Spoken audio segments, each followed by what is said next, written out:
আপনার ছেলে মেয়েকে দ্বীনের জ্ঞান শিক্ষা দেন। যদি দ্বীনের জ্ঞান শিক্ষা দেন, এই ছেলেটা আপনার জন্য দোয়া করবে। আপনার জন্য কিভাবে দোয়া করবে? আল্লাহুম্মা গফির লাহু ওয়ারহামহু ওয়াফি ওয়াফানহু ওয়াকরিম নুজুলাহু ওয়াসি মাদখালাহু ওয়াগসিলহু বিল মাই ওয়াসসালজি ওয়াল বারাদ ওয়ানাক্কিহি মিনাল খাতায়া কামা ওয়ানাক্কাস সাবুলা পিয়াজু মিনাদ দানাস ওয়াবদিলহু দারান খায়রাম মিন দারিহি ওয়াদখিলুল জান্নাহ ওয়াইজু মিন আযাবিল কবরে ওয়া মিন আযাবিন নার। এইভাবে দোয়া করবে। আপনার এই সৎ ছেলে, আলেম ছেলেটা দোয়া করবে, ইন্নাল্লাহ আযজা ওয়া জাল ইয়ারফাউ দারাজা ফিল আবদি সালিহ ফিল জান্নাহ।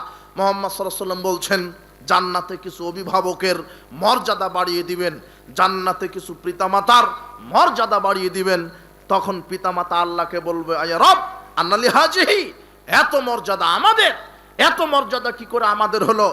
তখন আল্লাহ বলবেন, বিস্তিগফার ওয়ালাদিকা লাক, শোনো, ওই যে তোমার সৎ ছেলে মেয়ে দুনিয়াতে রেখে এসেছিলে, যাদেরকে দ্বীনের জ্ঞান দিয়েছিলে, কোরআন হাদিসের জ্ঞান দিয়েছিলে, তারা তোমার জন্য, তোমাদের জন্য আমার কাছে ইস্তিগফার পাঠ করেছে, দোয়া করেছে। তাহাজ্জুদ পড়ে কবরের পাশে গিয়ে তারা তোমাদের জন্য দোয়া করেছে। তোমরা অত বেশি আমল করনি, তো কি হয়েছে?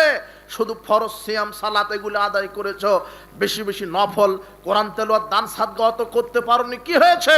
ওই যে সৎ সন্তান ছেলে মেয়ে তারা দোয়া করেছে তোমাদের জন্য, তাই আমি আল্লাহ তোমার সন্তানের দোয়ার বদলতে আমি তোমাদেরকে জান্নাতে অনেক মর্যাদা দান করে দিলাম। এই রকম সুযোগ্য সৎ সন্তান রেখে যান। কিন্তু আপনি যাকে রেখে গেছেন, এই সন্তান দিয়ে কি হবে? যে চাঁদাবাজি করে বেড়ায়, টেন্ডারবাজি করে বেড়ায়, সন্ত্রাসী করে বেড়ায়, যে চাঁদাবাজ, যে দুর্নীতিবাজ, যে হারামখোর, যে ঘুষখোর, যে সালাত জানে না, যে সিয়াম জানে না, যে আল্লাহর দ্বীনের সাথে নাফরমানি করে, আল্লাহর সাথে, আল্লাহর নবীর সাথে মুনাফিকি করে, এই সন্তান দিয়ে কি হবে?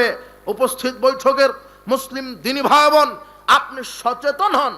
সমাজকে বাঁচাতে গেলে, জাহেলিয়াত মুক্ত করতে গেলে দ্বীন শিক্ষার কোনো বিকল্প নেই।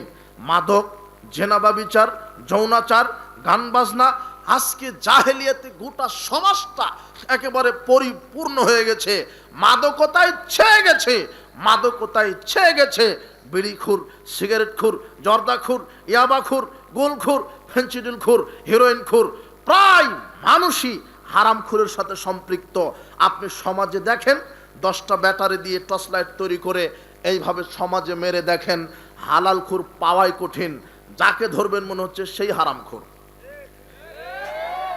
যাকে দেখবেন সেই হারামখোর। আপনি অটো চালককে জিজ্ঞাসা করেন, ভাই অটো কিনেছেন কি দিয়ে? বলবে যে ব্যাংক থেকে লোন নিয়েছি। কথা বুঝেননি মনে হয়।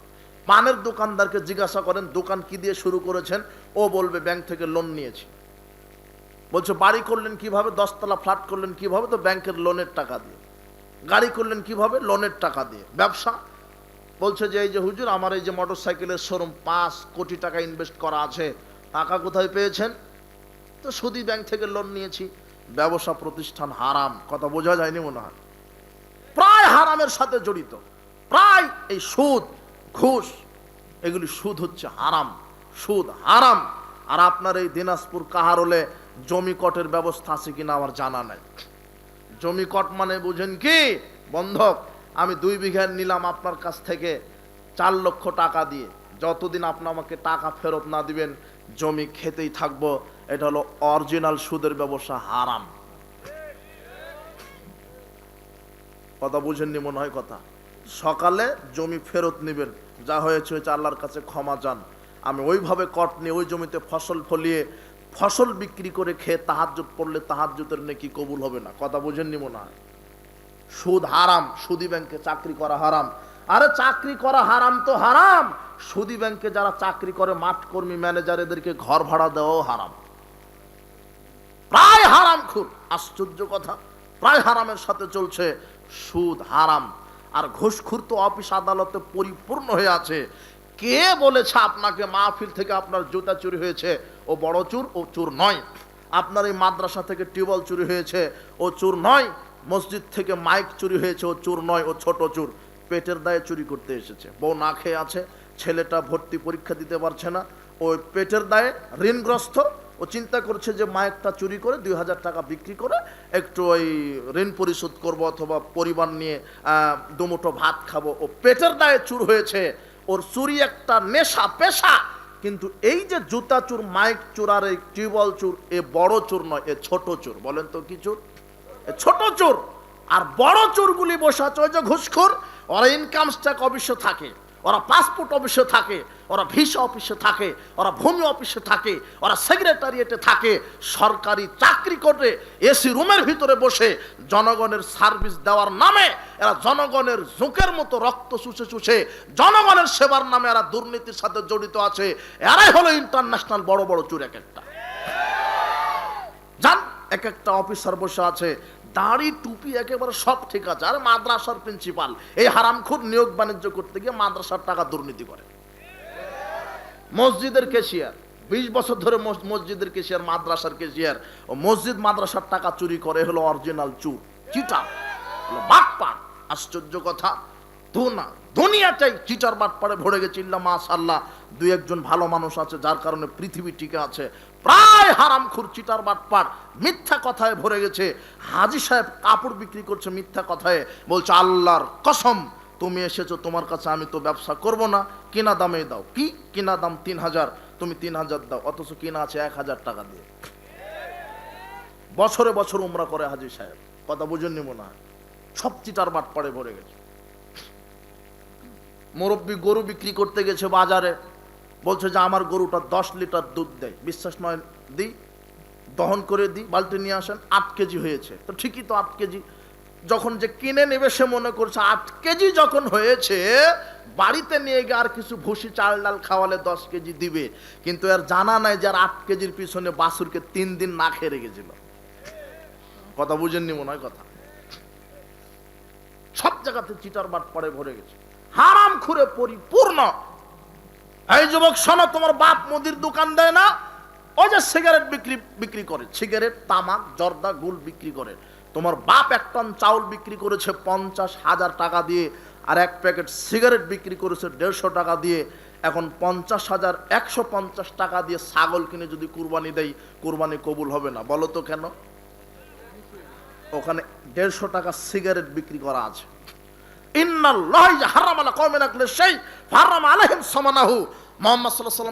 আল্লাহ যেই জাতির উপরে যে জিনিস খাওয়া হারাম করেন তার ব্যবসা হারাম। বিড়ি সিগারেট জর্দাগুল হারাম, ইয়াবা হারাম, ফেন্সিডিল হারাম, তার ব্যবসা হারাম। বিড়ি সিগারেট বিক্রি করা হারাম, তা খাওয়া হারাম, তা সরবরাহ করা হারাম, তা বহন করা হারাম, তার লভ্যাংশ খাওয়া হারাম। আল্লাহ তাদের সবার উপর অভিশাপ নাজিল করেছে, যারা মদ খায়, যারা ইয়াবা খায়, যারা ফেন্সিডিল খায়, যারা গাঁজা খায়, যারা বিড়ি খায়, সিগারেট খায়, জর্দা খায়, গুল খায়, এগুলি বিক্রি করা হারাম, এগুলি খাওয়া হারাম। সমাজটা পরিপূর্ণ হয়ে গেছে হারাম করে। আপনি দেখেন সব জায়গাতে চাঁদাবাজ, সব জায়গাতে দুর্নীতিবাজ, সব জায়গাতে ঘুষখোর, সব জায়গাতে সুদখোর। আশ্চর্য কথা, আপনাকে সাবধান করছি, ওই বিদ্যা উপকারী বিদ্যা নয় যেই বিদ্যা মানুষের উপকার করে না, যেই বিদ্যা ইমানের উপকার করে না, আল্লাহ ভীতি শিক্ষা দেয় না, এই বিদ্যা উপকারী বিদ্যা নয়। হে যুবক, তোমাকে পরিবর্তন হতে হবে। উপস্থিত বৈঠকের মুসলিম দিনী ভাই বোন, আপনি সতর্ক হন। আপনার ছেলে মেয়েকে কি শিক্ষা দিচ্ছেন আপনি সতর্ক হন। আপনার ছেলে মেয়েকে কোন শিক্ষা দিচ্ছেন? এই হারাম খাওয়া জাহেলিয়াত, গান বাজনা জাহেলিয়াত। বিবাহের বৈঠকে গান বাজালেন মানে 3 দিন পর্যন্ত বক্স বাজিয়ে বিবাহ দিচ্ছেন, এটা জাহেলিয়াত। কত মানুষ অভিশাপ দিচ্ছে আপনি জানেন? 3 দিন পর্যন্ত বক্স ডেক্স বাজিয়ে কত মানুষের ঘুম হারাম করেছেন। সবাই বলেছে আল্লাহ বিবাহ যেন 2 দিন পরে তালাক হয়ে যায়। তালাকের সংখ্যাও বেড়ে গেছে। আপনি যে হুজুর নিয়ে এসে খুতবা দিয়ে কবুল পড়ায় নিলেন, এটা ইসলামের তরিকায়। আর 3 দিন ভরে যে বাক্স বাজালেন, ওটা কার তরিকা? ওটা শয়তানের। কথা বুঝেননি মনে হয় কথা। এটা জাহেলিয়াত, গান বাজনা জাহেলিয়াত, বেপরদায় চলা জাহেলিয়াত। সাবধান। বলছিলাম দ্বীনি শিক্ষার গুরুত্ব, ইসলামী শিক্ষার গুরুত্ব। যদি ইসলামী শিক্ষা আপনার ভিতরে থাকে, আপনার ছেলে সব জানে। যদি কোরআন হাদিসের জ্ঞান না থাকে, ওই সন্তানের উপরে আল্লাহর পক্ষ থেকে গজব নাজিল হবে, অভিশপ্ত। পৃথিবীর সব কিছু অভিশপ্ত। আল্লাহর নবী বলছেন ওই ব্যক্তি অভিশপ্ত নয় যে আল্লাহর জিকির করে, যে কোরআন হাদিস নিজে শিখে আর একজনকে শিখায়, সে অভিশপ্ত নয়, সবাই অভিশপ্ত। উপস্থিত বৈঠকের মুসলিম দিনী ভাই বোন, বলছিলাম জাহালাত, জাহেলিয়াত, জাহেলিয়াত ঘরে ঘরে ছেয়ে গেছে, বেপর্দা জাহেলিয়াত। আপনার পরিবারকে জাহেলিয়াত মুক্ত করুন। এই যুবক শোনো, তোমার পরিবারকে আদর্শবান পরিবার করতে হবে। পরিবার গঠন করার পূর্বে তোমাকে দেখতে হবে যে আমি কাকে বিবাহ করছি, কাকে বিবাহ করছি এটা দেখো। কেন? তুমি শুধু টাকা পয়সাওয়ালা মেয়েকে দেখে বিবাহ করো না। মুহাম্মদ সাল্লাল্লাহু আলাইহি ওয়াসাল্লাম বলছেন পুরুষেরা চারটা জিনিস দেখে নারীকে বিবাহ করে। এক, তার সম্পদ দেখে, দুই, তার বংশ দেখে, তিন, তার সৌন্দর্যতা দেখে, চার, দিনদারিতা। আমি মুহাম্মদ সাল্লাল্লাহু আলাইহি ওয়াসাল্লাম দিনদারিতাকে প্রাধান্য দিলাম। আমি মুহাম্মদ সাল্লাল্লাহু আলাইহি ওয়াসাল্লাম দিনদারিতাকে প্রাধান্য দিলাম। যদি দিনদারিতা না থাকে তাহলে তোমরা দুনিয়াতে কল্যাণ থেকে বঞ্চিত হবে, ফিতনা ফাসাদে পড়ে যাবে। দিনদার নারীকে বিবাহ করতে হবে। মুহাম্মদ সাল্লাল্লাহু আলাইহি ওয়াসাল্লাম বলছেন যখন তোমরা কোনো নারীকে বিবাহ করবে, নারীর দুইটা জিনিস দেখো। কয়টা? দুইটা। বোঝা যাচ্ছে না মনে হয়? কয়টা জিনিস? দুইটা। এক, দিনদারিতা, দুই, চরিত্র আখলাক। এক, দিনদারিতা, দুই, চরিত্র আখলাক। এই দুইটা দেখে নারীকে বিবাহ করো, এই দুইটা দেখে নারীকে বিবাহ করো। আব্দুল্লাহ ইবনে আমর রাদিয়াল্লাহু আনহু বলছেন রাসূল সাল্লাল্লাহু আলাইহি ওয়াসাল্লাম বলেছেন ইন্না দুনিয়া কুল্লাহা মাতাউন খয়রুল মাতাদ দুনিয়াল মারাতুস সালেহা। সারা পৃথিবী সম্পদ, এই পৃথিবীর মধ্যে সবচেয়ে দামি সম্পদ হলো সতী সাধবী স্ত্রী, সতী সাধবী স্ত্রী। সাদ বিন আবি ওয়াক্কাস রাদিয়াল্লাহু আনহু বলছেন রাসূল সাল্লাল্লাহু আলাইহি ওয়াসাল্লাম বলেছেন আরবাতুম মিনাস সাআদা। পুরুষের জন্য সৌভাগ্যের প্রতীক চারটি, পুরুষের জন্য সৌভাগ্যের প্রতীক চারটি। আল মারাতুস সালেহা, সতী সাধবী স্ত্রী। যার স্ত্রী ভালো সেই পুরুষ সৌভাগ্যবান, যার স্ত্রী ভালো সেই পুরুষ সৌভাগ্যবান। যার স্ত্রী চরিত্রশীলা, যার স্ত্রী পর্দানশীলা, যার স্ত্রীর ভিতরে দিনদারিতা আছে, সেই পুরুষ সৌভাগ্যবান। অল জারুস সালে, যার প্রতিবেশী সুন্দর। অল মারকাবুল হানি, অল মারকাবুল হানি, যার গাড়িটা সুন্দর। ও মাসকানুল ওয়াসি, যার প্রশস্ত বাড়ি। চারটা জিনিস যার সুন্দর, সেই পুরুষ সৌভাগ্যবান। সৌভাগ্যের প্রতীক পুরুষের জন্য চারটি। ভালো স্ত্রী, ভালো স্ত্রী মানে চোখ যেইভাবে চলে স্ত্রী সেইভাবে চলে, আনুগত্যশীল স্ত্রী। চোখ যেইভাবে চলে স্ত্রী সেইভাবে চলে, আনুগত্যশীল স্ত্রী, আনুগত্যশীলা স্ত্রী। এই স্ত্রী ভালো স্ত্রী। যে স্ত্রী পর্দা করে চলে, স্বামীর আনুগত্য করে, যে স্ত্রীর ভিতরে ইসলামী আদর্শ আকিদা মানহাজ ঠিক আছে, যে স্ত্রী ইসলামকে মেনে চলে, যার ভিতরে জাহালাত নাই, যে গানে আসক্ত নয়, নাটক সিনেমা আসক্ত নয়, গীবদে আসক্ত নয়, ঝগড়াতে আসক্ত নয়, এদিক সেদিক ঘোরাফেরাতে আসক্ত নয়, যে স্বামীকে মূল্যায়ন করে। স্বামী যেটাতে খুশি স্ত্রী সেটাতে খুশি, স্বামী যেটাতে খুশি স্ত্রী সেটাতে খুশি। এই স্ত্রী ভালো স্ত্রী। স্বামীর আনন্দে স্ত্রীর আনন্দ, স্বামী দুঃখ পেলে স্ত্রী দুঃখ পায়। এটাই হলো ভালো স্ত্রী। মুহাম্মদ সাল্লাল্লাহু আলাইহি ওয়াসাল্লাম বলছেন যে তোমাদের মধ্যে ওটাই শ্রেষ্ঠ সম্পদ। যার স্ত্রী সবচেয়ে শ্রেষ্ঠ, সে দুনিয়াবি শ্রেষ্ঠ সম্পদ। দুনিয়ার মধ্যে সবই সম্পদ, দুনিয়াতে শ্রেষ্ঠ সম্পদ হচ্ছে সতী সাধবী নারী। আর ওই পুরুষ সৌভাগ্যবান যার স্ত্রী সুন্দর, যার স্ত্রী সুন্দর সে হলো সৌভাগ্যবান। উপস্থিত বৈঠকের মুসলিম দিনী ভাই বোন, আপনাদেরকে বলছি যে আদর্শ পরিবার গঠনের পূর্বে আদর্শ নারী পুরুষকে বাছাই করতে হবে। আদর্শ নারী পুরুষকে বাছাই না করা পর্যন্ত আদর্শ পরিবার গঠন করা যাবে না। পরিবারকে যে কোনো মূল্যে আদর্শ করতে হবে। এই জন্য যুবক, বিবাহের পূর্বে যাচাই করো, বাছাই করো যে তুমি কোন নারীকে বিবাহ করছো, দিনদারিতা আছে কিনা, পরহেজগারিতা আছে কিনা, পর্দা মেনটেন করে কিনা, সালাতে পাবন্দি কিনা। আল্লাহর নবী বলছেন তার বংশকে দেখো, তার মাকে দেখো, খালা ফুপুকে দেখো। মা যদি ভালো হয় বেটি ভালো হবে, মা যদি ভালো হয়, বাপ যদি ভালো হয়, বেটি ভালো হবে। তাদেরকে দেখে বিবাহ করো। উপস্থিত বৈঠকের মুসলিম দিনী ভাই বোন, মা বোনদেরকে বলছি, কোরআন মাজিদে দুইজন নারীর আদর্শ ফলো করতে বলেছেন। আসিয়ার ফেরাউনের স্ত্রী আসিয়া আর ইমরানের মেয়ে মারিয়াম, এই দুইজনের উদাহরণ দিয়েছে যারা ছিল পৃথিবীর ইতিহাসে শ্রেষ্ঠ নারী। আবু উমামা বাহিলী রাদিয়াল্লাহু আনহু বলছেন, আফজালু নিসাই মিন আহলিল জান্নাহ, জান্নাতবাসীদের মধ্যে চারজন নারী শ্রেষ্ঠ। এক, খাদিজা বিনতে খুয়াইলিদ, খুয়াইলিদের মেয়ে খাদিজা। দুই, ফাতেমা বিনতে মুহাম্মদ, মুহাম্মদ সাল্লাল্লাহু আলাইহি ওয়াসাল্লামের মেয়ে ফাতেমা। তিন, আসিয়া বিনতে মুজাহিম, মুজাহিমের মেয়ে আসিয়া। চার, মারিয়াম বিনতে ইমরান, ইমরানের মেয়ে মারিয়াম। হাসবুকা মিন নিসাইল আলামিন, আল্লাহর নবী বলছেন সারা পৃথিবীর সব নারীর জন্য জান্নাতে যাওয়া যথেষ্ট হবে এই চারজন নারীকে অনুসরণ করলে।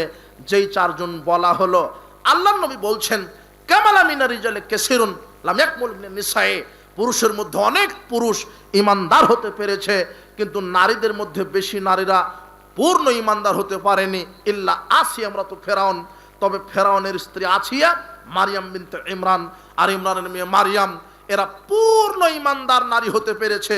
তবে ইন্না ফাজলা আয়েশা আলান নিসায়ে কাফাজলি সারিদ আলা সাইরিত তাম, তবে আয়েশা রাদিয়াল্লাহু আনহার মর্যাদা সমস্ত নারীর উপর ওই রকম। সারা পৃথিবীতে সারিদ খাদ্যের মর্যাদা সব খাদ্যের উপরে যেমন, সারা পৃথিবীতে যত নারী আছে সব নারীর উপরে আয়েশার মর্যাদা তেমন।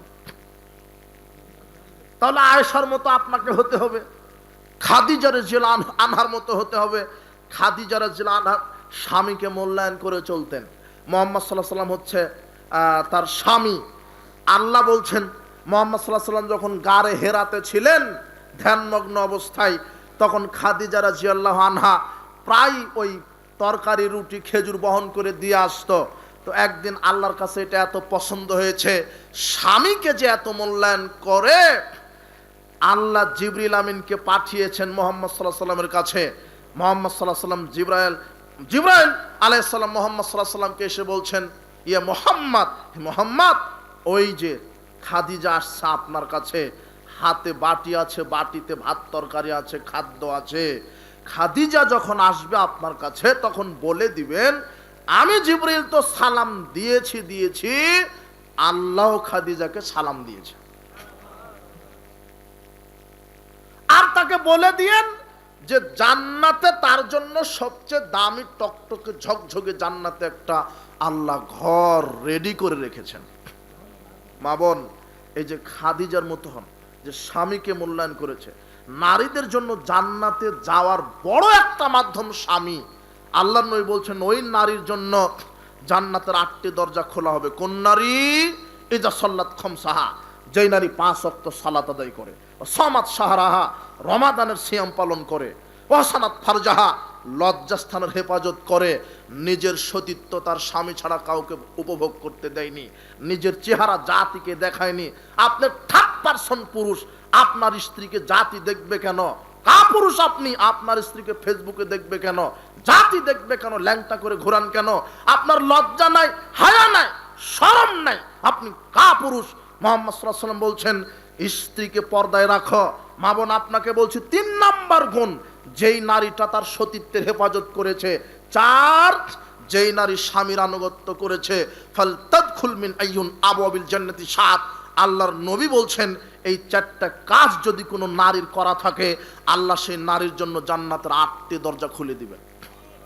নারীর জন্য জান্নাতে যাওয়া সহজ। স্বামীকে মূল্যায়ন করেই জান্নাত। 2 শ্রেণীর মানুষের ফরজ নফল ইবাদত কবুল হবে না। তার এক হচ্ছে ওই স্ত্রী যেই স্ত্রী স্বামীকে মূল্যায়ন করে না। স্বামীর আনুগত্য যেই স্ত্রী করে না, তার সালাত আল্লাহ কবুল করেন না। কয়েক শ্রেণীর লোকের দিকে আল্লাহ বিচার মাঠে তাকাবেন না। কে? যে দান করার পরে খোঁটা দেয়। কে? যে মিথ্যা কথায় মিথ্যা কসমে ব্যবসা করে। কে? যার প্যান্ট টাকনুর নিচে আছে। কে? যে মিথ্যা কথা বলে। কে? যে বিবাহের পরে জেনা করে। কে? যে অহংকারী গরিব। এদের দিকে আল্লাহ রহমতের দৃষ্টিতে তাকাবেন না। আল্লাহর নবী এভাবে বলতে বলতে বলছেন ওই নারীর দিকেও আল্লাহ রহমতের দৃষ্টিতে বিচার মাঠে তাকাবেন না যেই নারী স্বামীকে যথেষ্ট মনে করে না। স্বামী থাকার পরও ওই দেওরের সাথে ঘুরে, দোলা ভাইয়ের সাথে গল্প করে, এই পাড়া ওই পাড়া যায়, স্বামীকে যথেষ্ট মনে করে না। স্বামী কষ্ট করে, মা বোন আপনার স্বামীর ইনকাম কম, তাই আপনার কাপড়টা দামি হয়নি, 250-300 টাকা দিয়ে মোটা কাপড় কিনে এনে দিয়েছে, আপনি বলছেন ধ্যাস তোমার পছন্দই নাই, এটা হলো মোটা কাপড়, আমি পরবো না। বিশ্বাস করেন আল্লাহ আপনার প্রতি অসন্তুষ্ট হবে। আপনার স্বামীর ইনকামের উপরে আপনি দেখেন, সাধ্য ভারসাম্য অনুযায়ী খরচ করেন, অপব্যয় হয়েন না। আপনার স্বামীটা মোটা শাড়ি কিনে এনে দিয়েছে, ওটাই হাতে নিয়ে বলেন আলহামদুলিল্লাহ, তাহলে আল্লাহ আপনার জন্য জান্নাতের 8টি দরজা রেডি করা আছে, যেটা দিয়েছে সেটাই নেন। অনেক স্ত্রী আছে স্বামীকে প্রত্যেক দিন ঘুতাতে ঘুতাতে হারামখুর তৈরি করে। তোমার কি আছে, অমুকের এসি আছে, ডিচি আছে, হ্যাঁ এই আছে, তোমার কি আছে? এইভাবে স্বামীকে ঘুতাতে ঘুতাতে অনেক স্ত্রী স্বামীকে হারামখুর, চোর ডাকাত, সুদখুর, ঘুষখুর বানিয়ে দেয়। মা বোন আপনি পারেন আপনার স্বামীকে সঠিক রাস্তার উপরে রাখতে, আবার অনেক স্ত্রী আছে স্বামীকে হেদায়েতের উপর রাখতে পারে, আয় বুঝে ব্যয় করে। স্ত্রীকে বিচক্ষণ হতে হবে। এই কথা মনে রাখেন, হালালে বরকত আছে, হারামে বরকত হয় না। আপনি হালাল ইনকাম করেন 10,000, 15,000, 20,000, এখানেই বরকত। হালাল ইনকাম করেন, এখানে বরকত আছে। হারাম ইনকাম করবেন মাসে 1 লক্ষ টাকা, দেখবেন যে ঋণ ফুরাচ্ছে না, ঋণগ্রস্ত, ছেলে তো অসুখ, মেয়ে তো অসুখ, স্ত্রী পেট ব্যথা, অমুক হয়েছে, দেখা যাচ্ছে যে মাসে আরো 1,10,000, মানে 10,000, 20,000 আরো ঋণ হয়েছে। আর আপনি হালাল ইনকাম করেন, আল্লাহ বারাকা দিবেন, দেখবেন যে অসুখ বিসুখ বন্ধ করে দিয়েছে, দেখবেন যে বরকত এসেছে। হালালে বরকত আছে, হারামে বরকত নেই। হালালেই বরকত, পবিত্র রুজিতে বরকত, হারামে বরকত নেই। উপস্থিত বৈঠকের মুসলিম দিনী বোন, মা আপনাকে বলছি, স্বামীকে মূল্যায়ন করুন। শুধু কি স্বামীর হক আছে স্ত্রীর উপরে? না, স্ত্রীর হক আছে স্বামীর উপরে। স্বামী কি করবে? ওই যে বলা হলো, স্বামী হতে গেলে কয়টা জিনিস লাগে? 8টা। যে মানের খাবেন ওটা খাওয়াবেন, স্ত্রীকে মুখের উপরে মারবেন না, তাকে সময় দিবেন, মূল্যায়ন করবেন, তাকে আদর করবেন। স্ত্রী আদরের বস্তু, স্ত্রী আদরের বস্তু। আল্লাহ বলছেন লিতাস কোন ইলাইহা, সারা পৃথিবীর সব সুখ শান্তি দিয়ে রেখেছি স্বামীর জন্য তার স্ত্রীর মধ্যে। কার মধ্যে? স্বামীর জন্য সবচেয়ে সুখের জায়গা কোথায়? তার স্ত্রী। এটা কে বলছেন? আল্লাহ বলছেন স্ত্রীরা হলো আমার নিদর্শন, পুরুষের জন্য আমি আল্লাহর নিদর্শন স্ত্রী। লিতাসকুনু ইলাইহা, তোমাদের স্ত্রীর ভিতরে শান্তি আছে, তৃপ্তি আছে, আমি তোমাদের মধ্যে ভালোবাসা, দয়া সৃষ্টি করে দিয়েছি। এই জন্য স্বামী স্ত্রীর সম্পর্ক ঠিক থাকতে হবে। খালি ঘুতা দিবে শয়তান। শয়তান সমুদ্রের উপর একটা সিংহাসনে বসে থেকে তার সেনাবাহিনীকে বলায়, যা অমুককে পথভ্রষ্ট কর। সেনাবাহিনীর এসে বলে, জনাব আমি অমুকের মধ্যে গন্ডগোল বাঁধিয়ে দিয়েছি, 2 ভাই গন্ডগোল বাঁধিয়ে দিয়েছি, না তুই কিছুই করিসনি। আমি অমুকের সাথে অমুকের হট্টগোল বাঁধিয়ে দিয়েছি, না তুই কিছুই করিসনি। অমুক দিয়ে চুরি করে নিয়েছে, না তুই কিছুই করিসনি। অমুক দিয়ে জেনা করে নিয়ে, না তুই কিছুই করিসনি। আর একজন এসে বলে, জনাব আমি স্বামী স্ত্রীর ভিতরে গন্ডগোল পাকিয়ে দিয়েছি। তখন ইবলিস শয়তান তার সিংহাসন থেকে উঠে তাকে আলিঙ্গন করে নিয়ে বলে, তুমি কাজের মতো কাজ করেছ। তুচ্ছ কথা নিয়ে দেখেন যে তালাক। আপনি ওই মোটা কাপড়টা এনে দিয়েছেন, আপনার স্ত্রী ভাই কি পছন্দ, তোমার ভাত খাবো না। আর শয়তান বলে, দে গালি দে, দে গালি দে, তোর স্বামীকে দে গালি দে, বল তালাক চা, তালাক চা, এই তালাক দে, খাবো না। স্বামীও তখন বলে, যা দিলাম তালাক, 100 তালাক। তালাক। কথা বুঝেননি মনে হয়? তুচ্ছ ঘটনা নিয়ে, কিন্তু তুচ্ছ ঘটনা মানে ইবলিস বলছে, বল স্বামীকে গালি দে, তোর স্বামী তোকে কিছুই দেয় না, তোর স্বামী তোকে কিছুই দেয় না, ও যে অমুককে দেয়, তোকে কিছুই দেয় না, দে গালি দে, তালাক চা, তালাক চা। এইভাবে শয়তান বলে। কথা বুঝেননি মনে হয়? ইবলিস এভাবে পাঠিয়ে দিয়েছে তার সেনাবাহিনীকে। ইবলিস তাকে আলিঙ্গন করে নিয়ে বলে, তুমি ঠিক করেছ, স্বামী স্ত্রীর মধ্যে ঝগড়া বাঁধিয়ে দিয়েছ। মা বোন, স্বামীকে মূল্যায়ন করেই জান্নাত। কাপড় মোটা দিলেও মূল্যায়ন করতে হবে, চিকন দিলেও মূল্যায়ন করতে হবে। তাই বলে শুধু স্বামীর হক স্ত্রীর উপরে নেই, স্ত্রীর হক কার উপরে আছে? আপনার স্ত্রীকে সময় দিবেন, সাংসারিক কাজে সময় দিবেন। মুহাম্মদ সাল্লাল্লাহু আলাইহি ওয়াসাল্লাম হচ্ছেন প্রেসিডেন্ট। কে? মুহাম্মদ সাল্লাল্লাহু আলাইহি ওয়াসাল্লাম প্রেসিডেন্ট, মদিনার প্রেসিডেন্ট। এরপরেও তিনি তার স্ত্রীদের সাংসারিক কাজে সহযোগিতা করতেন। কানা ফি মেহনাতি আহলি ইয়ানি খিদমাত আহলি। আয়েশা রাদিয়াল্লাহু আনহা বলছেন, আমাদের সংসারে তিনি সাধারণ মানুষের মতো কাজ করতেন, মানে ঘর ঝাড়ু দিয়ে দিতেন স্ত্রীর, একদিন সাহায্য করতেন, স্ত্রীর কাজ একটু হালকা হয়ে গেল, রান্নার কাজে সহযোগিতা করতেন। আয়েশা রাদিয়াল্লাহু আনহা বলছেন, কাপড় সেলাই করে দিতেন, কাপড়ে জুতাতে তালি লাগাতেন, বকরির দুধ দহন করে দিতেন। কে? মুহাম্মদ সাল্লাল্লাহু আলাইহি ওয়াসাল্লাম। যখন সালাতের আজান হতো তখন সালাতে চলে যেতেন। আপনি স্ত্রীর কাজে কি সহযোগিতা করেন? আপনি তো নবাবজাদা খান, আপনি ওই যে চাকরি থেকে বা মাঠ থেকে ব্যবসা থেকে এসে কোথায় খাবার, তাড়াতাড়ি খাবার দাও, খেতে বসে ঝাল একটু কম হয়েছে, দিলেন গুষ্টি সহ গালি। হ্যাঁ, তোর মা তোকে কিছু শিখায়নি, রান্না করতে জানিস না, লবণে হয়নি, কি শিখে একেবারে দিলেন গালি। আরে যেই স্ত্রী আপনাকে 365 দিন রান্না করে দিল, একদিন লবণে কম বেশি হতে পারে। স্ত্রীর প্রশংসা করেন, স্ত্রীর প্রশংসা করেন, রান্নার কাজে সহযোগিতা করেন, স্ত্রীর প্রশংসা করেন, তার গুণগান গান, স্ত্রীকে সময় দেন। সাহাবীরা যখন রাস্তা রাস্তায় পায়চারি করতেন, মুহাম্মদ সাল্লাল্লাহু আলাইহি ওয়াসাল্লাম কঠোর হয়ে যেতেন। ইরজি ইলা আহলিকুম, বাড়িতে ফিরে যাও, যাও স্ত্রীর কাছে যাও, ফাকিমু ফিহিম, স্ত্রীকে সময় দাও, ওয়া মুরহুম, তাদেরকে কোরআন হাদিসের নির্দেশ দাও, ওয়া আল্লিমুহুম, তাদেরকে দিন শিক্ষা দাও। স্ত্রীদেরকে নিয়ে বসতে হয়, সপ্তাহে একদিন দুদিন বসবেন, শরীয়তের জ্ঞান শিক্ষা দিবেন, আল্লাহর ভয় শিক্ষা দিবেন। ছেলে মেয়েকে নিয়ে বসতে হয়, পারিবারিক দার্স দিতে হয়। আপনার ভিতরে কিছুই নেই, ও বাপ বেটা সবাই ল্যাংটা নারী নিয়ে বসে আছে, জাহেলিয়াত। বাপ আছে এক রুমে, বেটা আছে আর এক রুমে, স্ত্রী আছে আর এক রুমে, সবাই মোবাইলে তাহাজ্জুদ পড়ছে, সবাই মোবাইল, বড়ি ছুঁড়ি সবাই। আশ্চর্য কথা, সময় দিবেন, পরিবারটাই জাহেলিয়াত। আশ্চর্য কথা, স্ত্রীকে সময় দেন, স্ত্রীর প্রশংসা করো, বেশি বেশি প্রশংসা করবেন। তোমার হাতের রান্না খুব ভালো, ভালো হোক আর না হোক, প্রশংসা করতে হবে। আর স্ত্রী যারা আছেন মহিলা, এরা বুড়ি হতে চায় না। যদি বলেন যে চুল পেকে যাচ্ছে, তাহলে অসন্তুষ্ট হবে। যদি বলেন যে চামড়া ঘুষ পড়ে যাচ্ছে, অসন্তুষ্ট হবে। খালি সৌন্দর্যতার বর্ণনা দিবেন, আয়েশা তুমি দিন দিন ডানা কাটা পরীর মতো হচ্ছ, এইভাবে বর্ণনা। দেখবেন যে আপনার সারা রাত পা টিপে দিবে। স্ত্রীর প্রশংসা, কথা বুঝেননি মনে হয়। স্বামী স্ত্রী একটু খেলাধুলা করবেন। রাসূল সাল্লাল্লাহু আলাইহি ওয়াসাল্লাম বলছেন, আয়েশা চলো তো আজকে একটু দৌড় প্রতিযোগিতা। দৌড় প্রতিযোগিতায় আয়েশা রাদিয়াল্লাহু আনহা ফার্স্ট হয়েছে। কিছুদিন পর রাসূল বলছেন, চলো তো আজকে দেখি। এই দিনে রাসূল সাল্লাল্লাহু আলাইহি ওয়াসাল্লাম দৌড়ে আগে যে ফার্স্ট হয়েছে, তখন রাসূল বলছেন, আয়েশা ওই দিনের প্রতিশোধ নিয়ে নিলাম। আচ্ছা বলতে পারেন এই মুহূর্তটা কেমন ছিল? বলতে পারেন কি? এইভাবে মূল্যায়ন করেন। কিসের মূল্যায়ন? চেয়েছেন পানি গরম, ঠান্ডা নেব, ঠাক করে বলছে খালে খা, না খালে না খা। আশ্চর্য কথা। কেন দিয়েছে? ওই যে 5 লাখের কাছে বিক্রি হয়ে আছেন, কথা বুঝেননি মনে হয়। পুরুষ হলে আর ওই কথা বলতো না।